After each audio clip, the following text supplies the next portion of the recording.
Okay. So we're at this point where Pabon Rinpoche encourages us to make a little personal mantra for ourselves to remember taking away other people's problems and giving them help. And then there's an ancient tradition of saying a mantra to yourself, okay? And just as you go through the day. So keep your mantra, okay? Don't lose it when you get on the airplane. Don't leave it at the airport, okay? And use it, okay? Just use it while you're walking around. I'll give $100. Everybody wakes up. If you can tell me the 2 requirements for a powerful mantra, the traditional requirements for a mantra. Oh, you're going to be greedy again? All right, no, I'm kidding. No, you got it. I'm just joking you.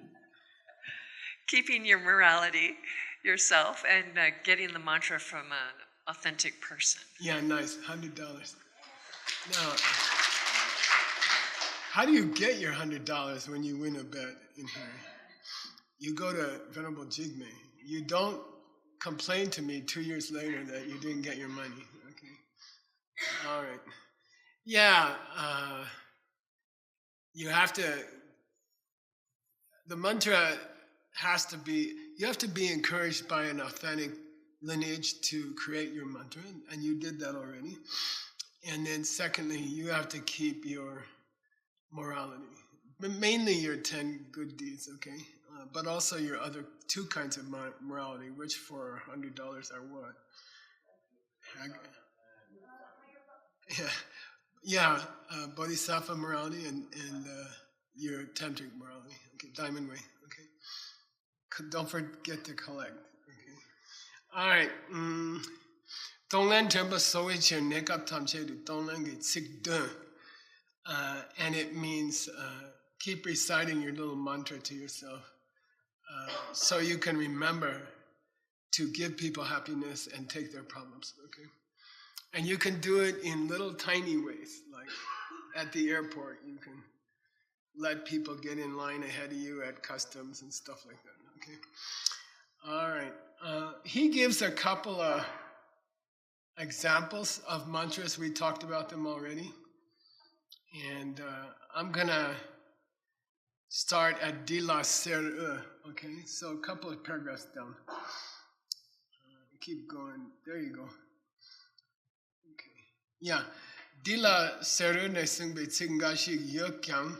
He says, look, I could give you some words from Golden Light Sutra, that's Suvarna Prabha Sutra, that you could use for your little mantra, okay? And again, that sutra it has a lot of amazing stories about Lord Buddha, how he became a Buddha. The story of him giving his body to the tiger is in there, and in Mongolia. So we've done a lot of work in Mongolia. John Brady has 3 projects in Mongolia trying to catalog and save 300,000 books. And I think if you ask a Mongolian what's their greatest book ever, they would say the Golden Light Sutra. So that's for them very important. Sungbe Gashi Yukyang, he says, look, I could give you some mantra from the Golden Light Sutra, but kyang, terang re mashina, then he says, but you guys don't really know that sutra very well, so then Jetsun Lama Tukje Chen. So you could just recite the verse that we got you from the Lama Chukpa, okay, which we do every time we do retreat here. The first night we get here, we do Lama Chukpa. So he says you could just use the verse from Lama Chukpa, okay. She sok tumbe rung mungi lama gare dini chang sok tu zepe logyu kyang yo. He says, Some teachers of the past have used this verse from the Lama jukpa to do their as a mantra. And instead of doing Vajrayogini mantras in retreat or something, instead of doing 100,000 Vajrayogini mantras or 1,000,000 Vajrayogini mantras, they will do this verse about love as a mantra like 1,000,000 times or something. So they'll do it as what they're counting. Okay, they'll repeat it over and over. Okay, I have a picture for you. You ready? No, go back to 43.22. There's two of them. Yeah, here's one, Lama Sopa Rinpoche. He passed away yesterday. And I just wanted to talk about him a little bit. He was the first person to invite me to teach in my life. And he was a very great teacher who helped bring Buddhism to the West, okay? And the fact that we have Buddhism in the West. I mean, I grew up in a country where we didn't know what's Buddhism. We never heard of meditation. And there were a few great teachers who, came down, at great suffering, came out of Tibet, lived in refugee camps, and then slowly came to the West. And there were just a handful of very brave teachers, and they learned English, and they helped Westerners. And whenever I think about that, those years, I feel like it was the Titanic hitting the iceberg, and the Westerners were kind of like the iceberg. And then these few brave teachers from Tibet came out of Tibet and started coming to the West to teach Westerners. They were kind of like the Titanic, and they kind of wore themselves out on the Westerners. It was not easy. It was a huge cultural gap between old Tibet and the West. And these people, these few special lamas came and they tried to teach crazy hippies. I'll show you his teacher, Lama Yeshe. Next picture. That's Lama Sopa's teacher. And they came out together. And Lama Yeshe was a geshe who came to the refugee camps. And he was very goofy, and you can see, right? And he was a great joker. I remember this story that he went to some department store in San Francisco, and he said, "Take me to the ladies section." And the students are all like, "What?" And he said, "Take me to the ladies section." And he went to the ladies section, and he found some like really loud orange pants. And he said, "That's the right color." And then he bought them, and he would wear them. And he's like that. He was so goofy. And he taught at San Francisco State, I think, University. He taught Westerners. So some of the first Buddhists, Tibetan Buddhists, to bang into the iceberg of America was Lama Yeshe. And it was hard for them. It was really hard for them. And they didn't have any money, and they were trying to teach. He was teaching at San Francisco State University, I believe it was San Francisco State, during the hippie times, during the worst part of Berkeley, and it was so, it took so much courage to teach these wild hippies about Buddhism, and he did, and they did, and they tried really hard. And I remember one day they came together to see my teacher. So it was a big deal, So I was all excited, and they came to the Mongolian monastery, and they showed up, and Lama Yeshe was goofy and fun, and Lama Supa was 100% the opposite. He was very, very serious, and he was a very high reincarnated Lama. So he wasn't a Geshe, he was a Truku. He was a reincarnated Lama. And he was born on the slopes of Mount Everest. He's from a village on Mount Everest, and tiny village. And so he ended up in a refugee camp, super conservative. And his only thing was to see how many tantric initiations he could collect. And I think he got up over 100. Like I have 3 or something. And he was very devoted to that. So he was a high reincarnation from the age of 3 or something. And he met Lama Yeshe, and there was this magnetism between them. And they built the largest organization of Western Buddhists in the world together. And they worked really, really hard. Lama Yeshe had a heart problem for many, many years. And he just kept going, and he refused to rest. And finally his heart gave out. And then his student, Lama Supa, kept going for many years. And he had a stroke about 7, 8 years ago, Jingmi, I don't know. And he wouldn't stop. When I did my 3-year retreat,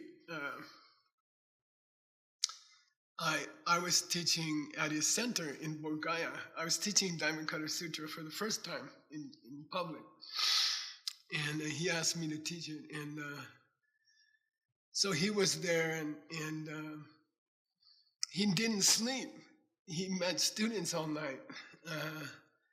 And I said, do you have any advice for my 3-year retreat? And I didn't hear back. And then suddenly somebody's banging on my door at like 3 o'clock in the morning. He's ready to see you. And I'm like, okay. And I went there with Christy, my partner. And he said, okay, you guys are doing 3-year retreat, huh? And we said, yeah. And he said, your eyes, ears, nose, your senses are the man, the retreating man, and the objects in the universe, the things to see, things to hear, things to smell. These are the lady, and they will be connecting the whole retreat.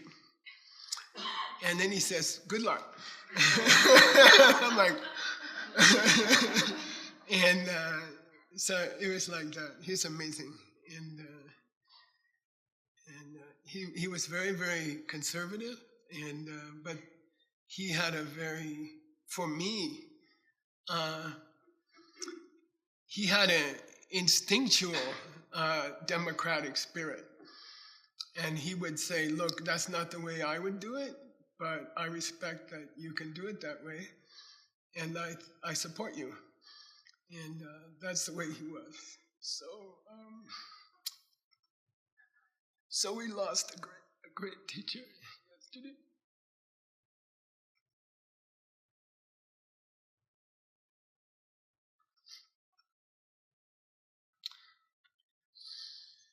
And that generation is past. And I think that generation has passed now.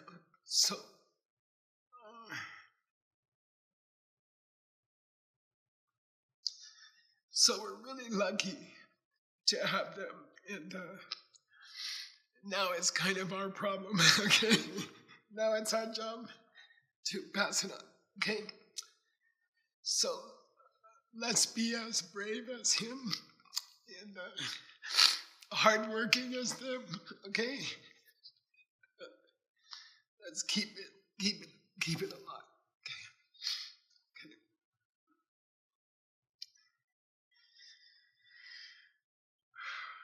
And so bless me, my holy Lama. Bless me,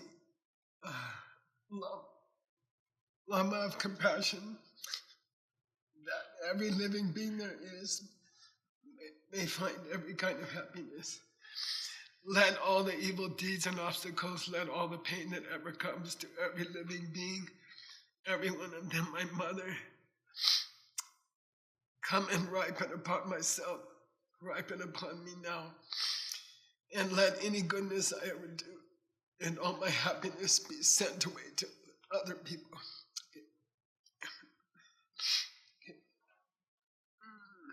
Okay.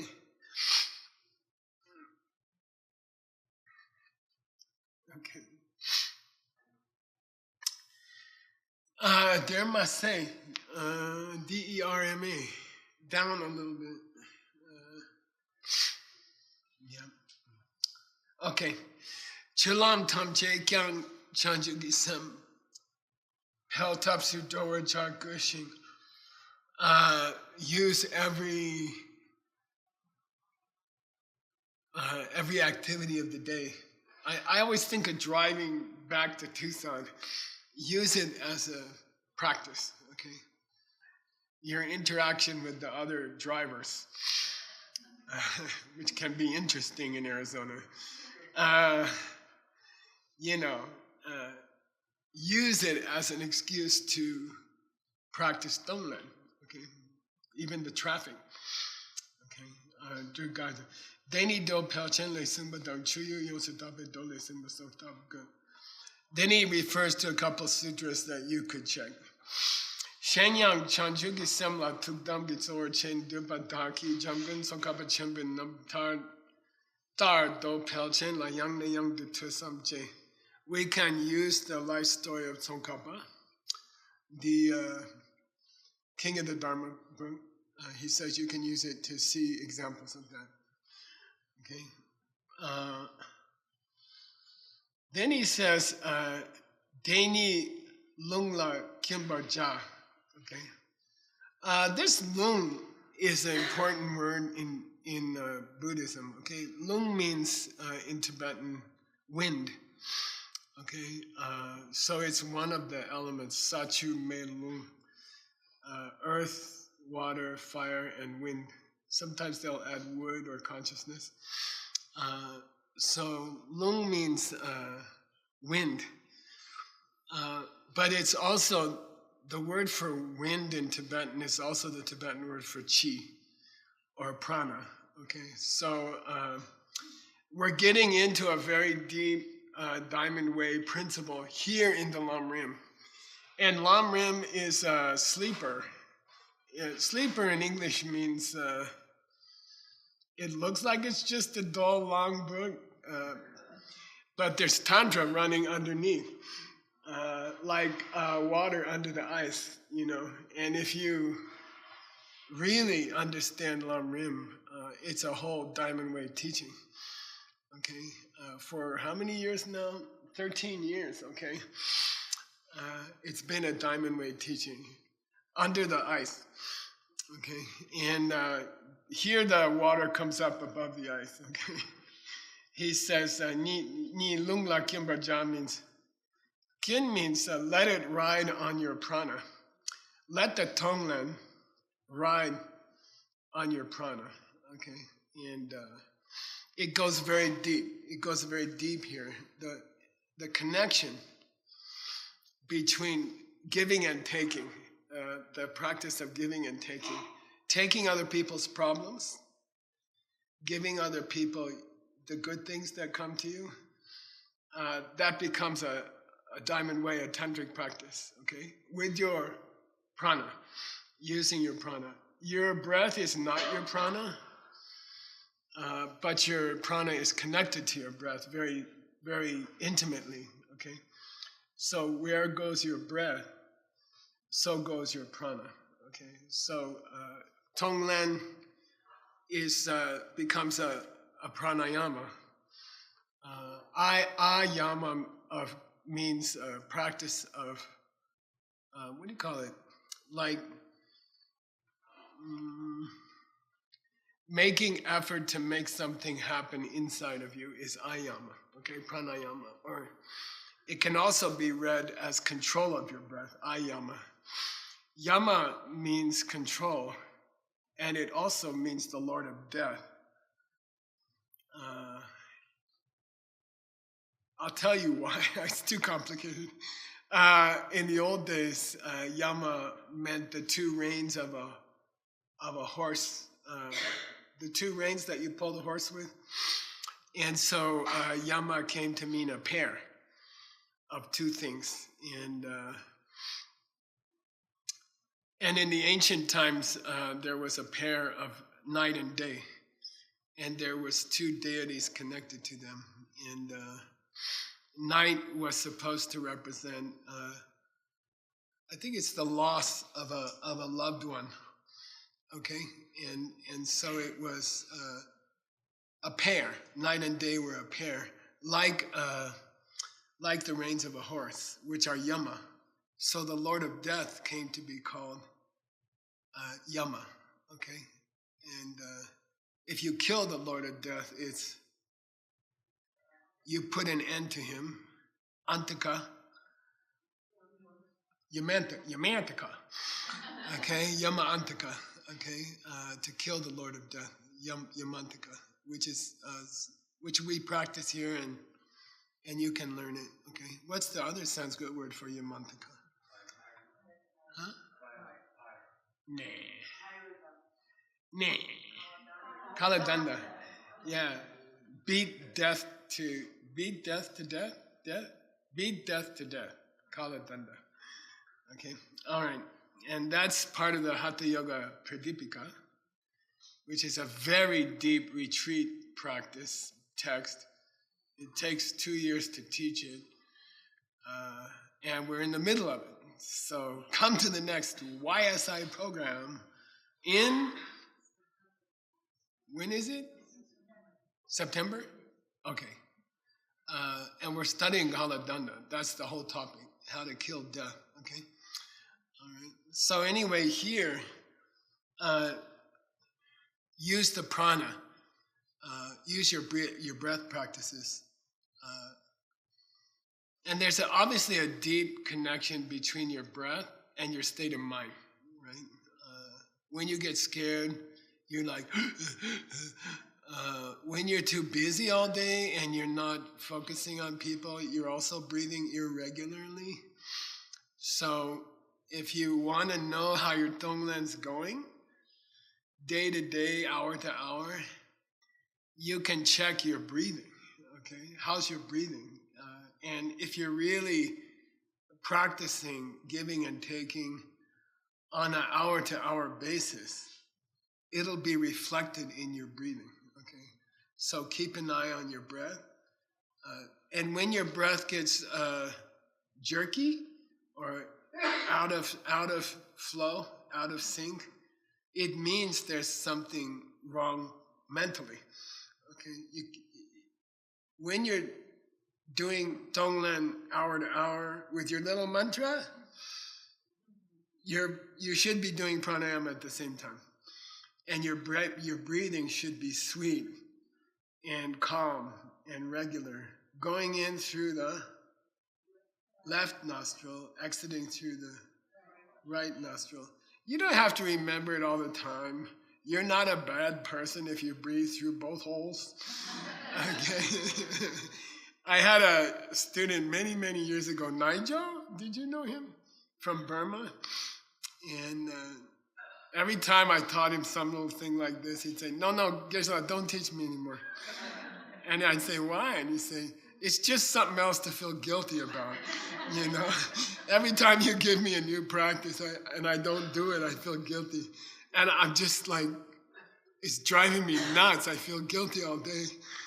And you got to be careful with that, okay? Take the instructions from retreat that struck you, that seemed cool to you, and use them for a couple weeks, okay? And frankly, let the other ones go. Okay? You can't remember everything. You can't practice everything. If you try to practice everything, your breathing will get messed up. Okay? So kind of, why does Geshe-la teach hundreds and hundreds of practices? I want you to connect with one of them and use it for a while. So don't feel guilty. Don't get overworked, dharma overworked. Choose the one that fits you. The reason they give hundreds of practices is that there's hundreds of personalities and different people, different strokes for different folks. Okay? When you hear something that's attractive to you, then practice it. And don't go crazy trying to do everything you hear in these classes, okay? I think this pranayama connected to a tonglen mantra, connected to a whole day long habit of watching out for other people. What do they want? What do they need? Little stuff. Opening the door, serving them tea, I think watching other people, little stuff, and then watching your breath as you do it, and having this intention that should make you a high bodhisattva. This little practice of serving people tea, opening doors for people, helping out people at the airport, stuff like that, strangers, right? I've been, Veronica and I'd like to thank Veronica for coming today.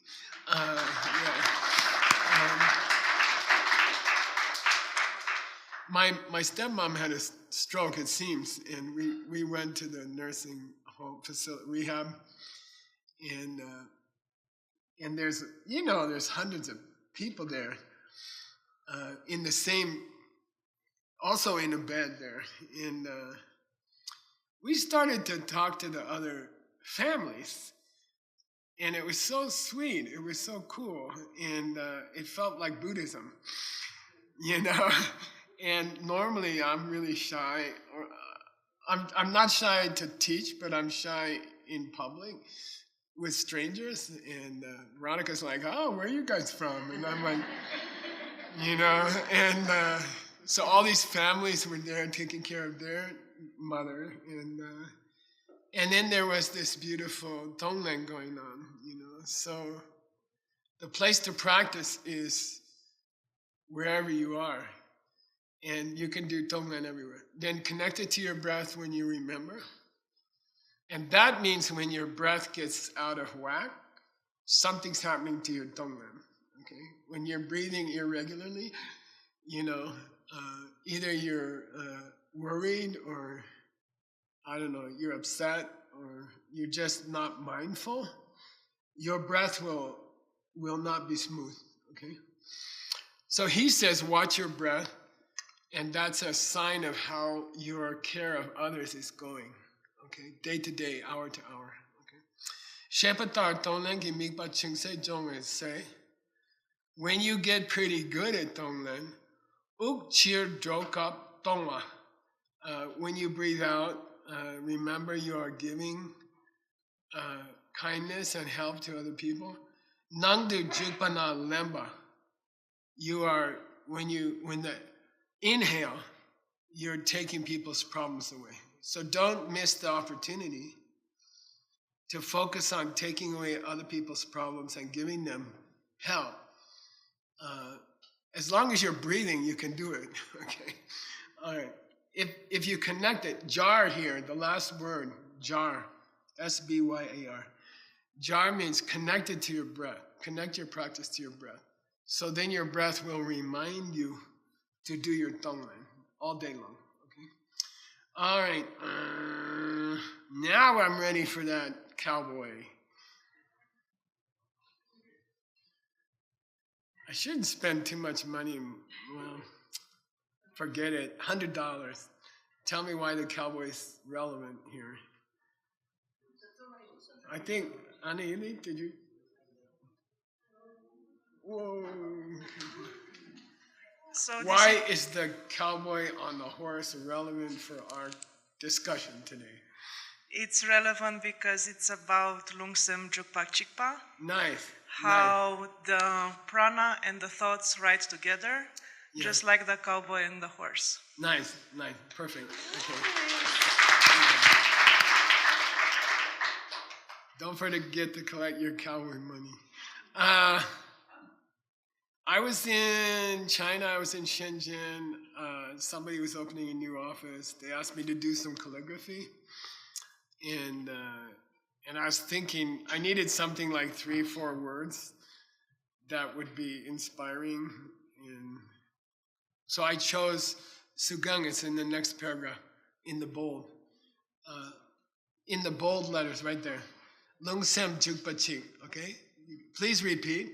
Lungsem jukpa chik. One more time. Lungsem jukpa chik. High tantric practice. Here in the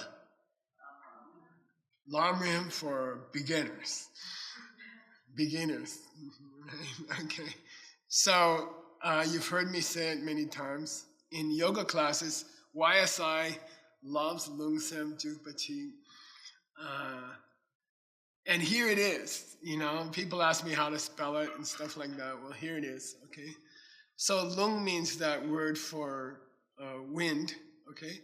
Prana or chi, all right? Sem means the mind.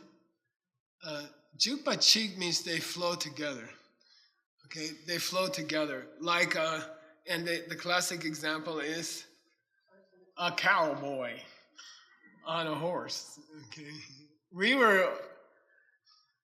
I heard some amazing news here in Bowie. The only functional business is a gas station. And they used to have a 31 flavors there, which was the only happiness we had here. And it's an ice cream store. And we used to go there, it was a pilgrimage. We didn't go to the stupa, we went to the ice cream store. And then they closed it. It was really depressing. And then recently, they opened it up again as an Indian restaurant, which is like a miracle. Because I grew up on this.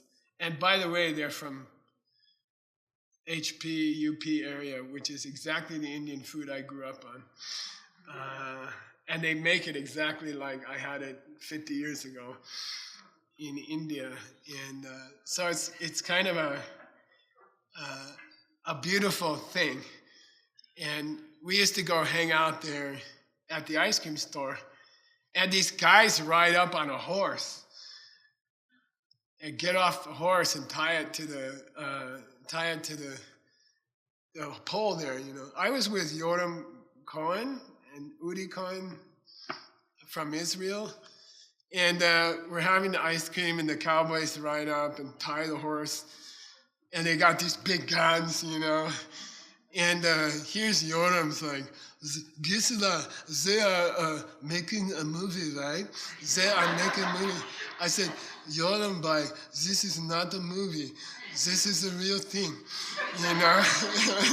And he's like, whoa, they have the real bullet in the gun. I said, yes. You have to be nice to them, So we got cowboys here.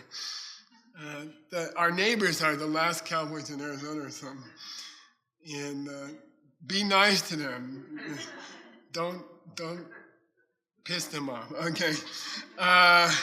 Because they do carry around. I asked the guy, why are you carrying these two big guns around? He says he shoots rattlesnakes for fun.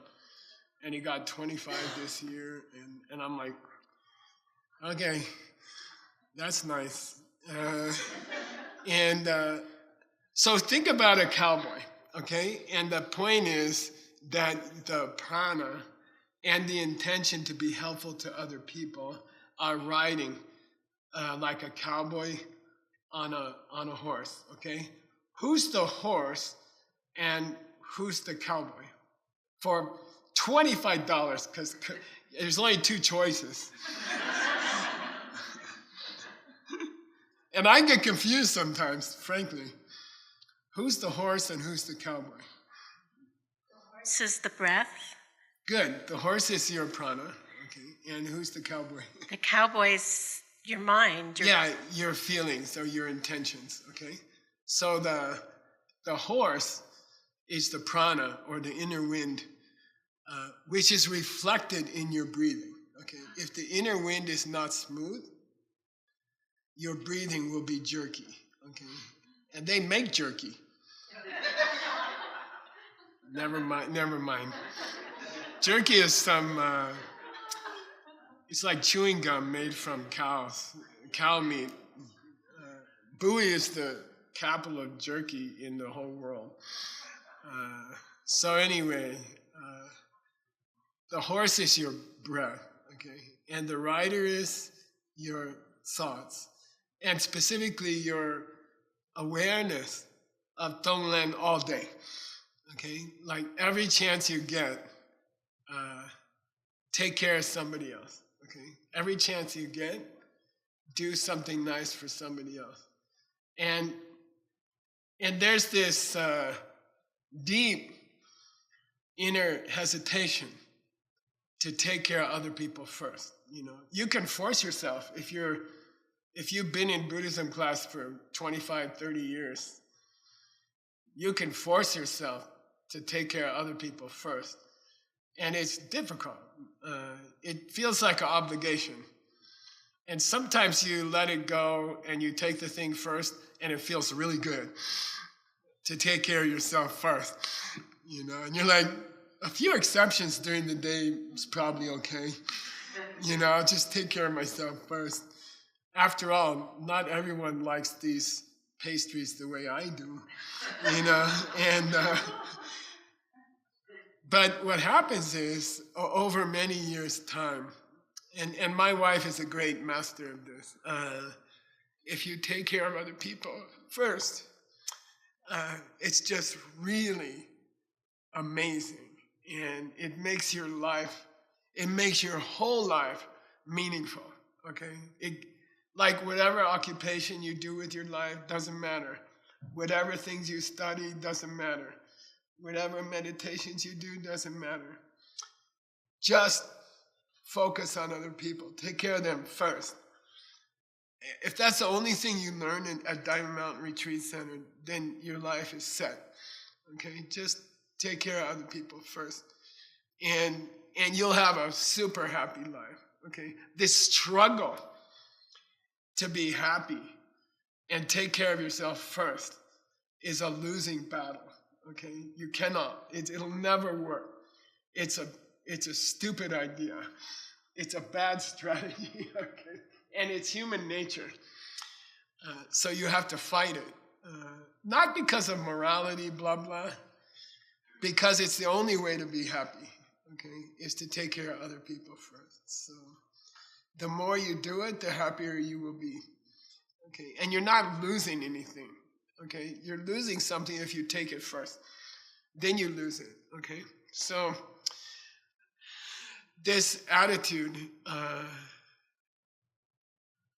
there's something about the horse and the cowboy. Okay, the horse is your prana, your breathing, and the cowboy is your thoughts. Who's in control?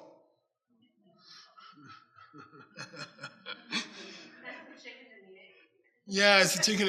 I went to Princeton, and I guess it was the second or third year, and somebody said, you know, there's a place near here. There's a lake at Princeton. They built a lake. It's like 5 Mile Lake that they built. Andrew Carnegie built it. And we used to race. I was in the rowing team. We used to race up and down the river, and you could rent a horse and ride around the river. And so my friend said, you want to rent horses? You're from Arizona, right? I'm like, oh yeah, you know. And I rode a horse once. You know, it was the oldest horse they could find.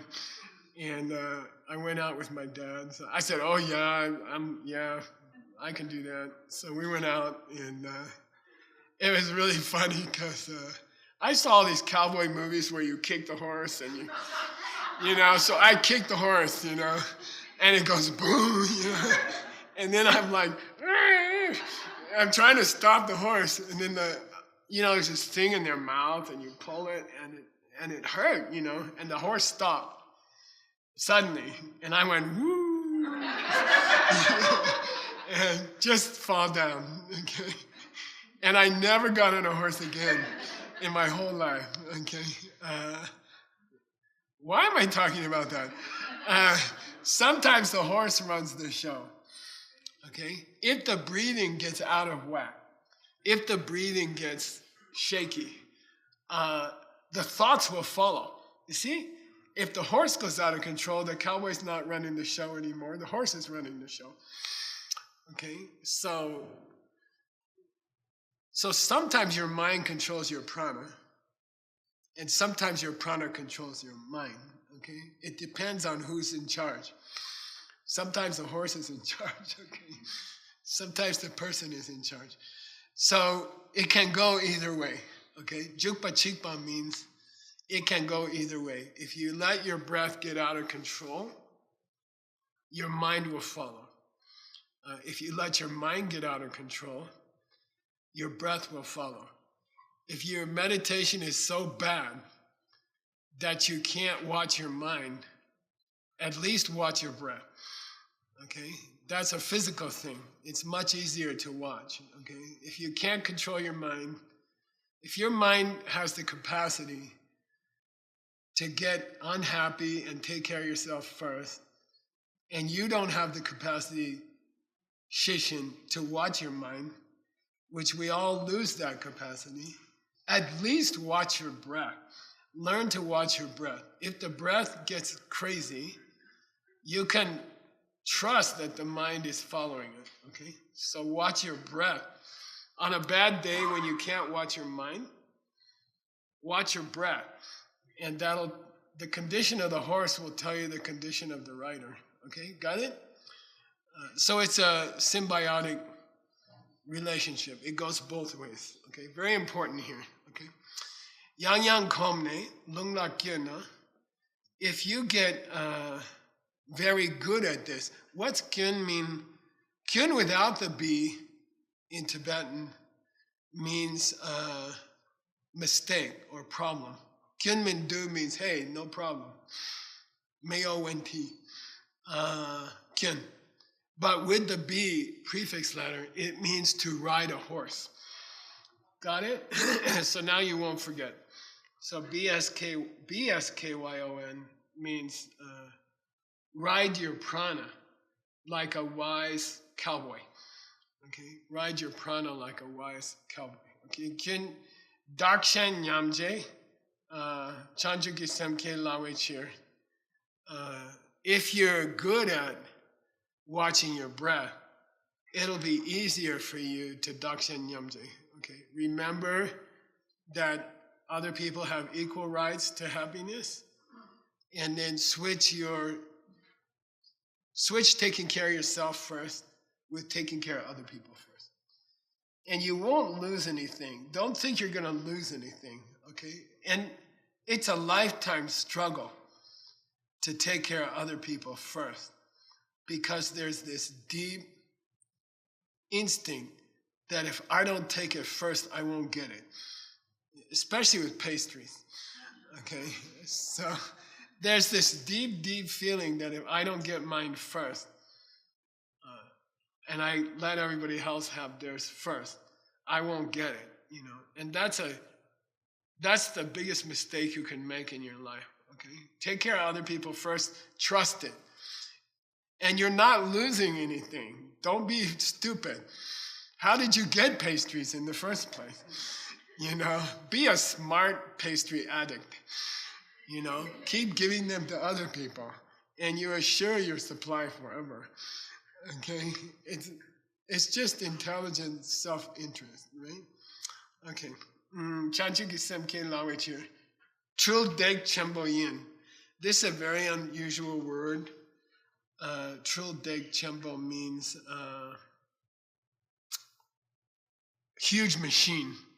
Okay, the word for machine in Tibetan is related to the word for miracle, like chuku, and it means this practice of taking other people first is like a huge machine in the background of your life.